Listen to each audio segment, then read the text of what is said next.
قسە باسەکەین لەسەر یەکێک لەو دیوانە شاریانەی کە نووسراوی یاخود بڵێ شعری یەکێک لە کەسایەتیە دیارەکان کەویش کاوەی حەمەتاتەیە کە بێگومانێکێکە لە شەهیدە هەرە دیارەکانی نێو خەباتی ڕزگاری و نەوەیەکێتی نیشتیمانی کوردستان و لە دوای کۆچی دوای خۆی لە دوای شەهیدبوونیشی دیارە دوای چەندین ساڵ لە ئێستاە بەشێک لە شارەکانی خۆتاوی کۆکراوی شارەکانی ئەو شەهیدە ئەکرێنە پەرتوکێک و بڵاوکرێنەوە.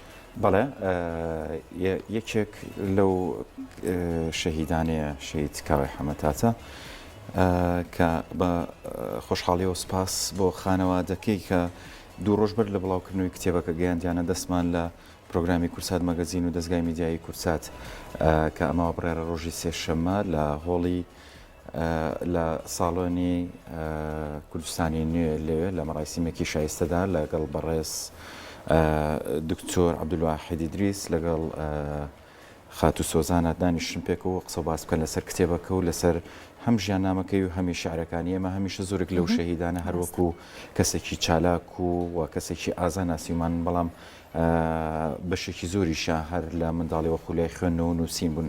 شەهید کاوەی حەمەتاتەی شێکە لەو کەسانی کا لە منداڵیەوە خولای خوێندنەوە و نووسینی شێعر بووە و ئەمەش کراوەتە دیوانێک و لەژێر ناونیشانی وێسەران بڵاوکرێتەوە بە هیواین کە خەڵکی خوێنەری بن و وەک هاوکارم دەروون ئاماژەی پیاکەی چێکە لە شەیدە قارەمانەکان و بەڕاستی لە نێو ڕێخستنە نهێنیەکانی یەکێتی نیشتیمانی کوردستانە ڕۆڵێکی چالاک و زۆر باشی هەبووە.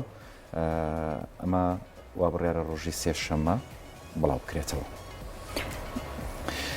ڕۆژی سێشەممە 22/6/2020 کۆڕی ناساندن و دابەشکردنی دیوانە شعری وێسەرانی شەهید کاوەی حەمەتاتە بۆ دکتۆر عەبدولواحید ئیدریس و سۆزان حەمەتاتی خوشکی شەهید کاوە بەڕێوە بچێت.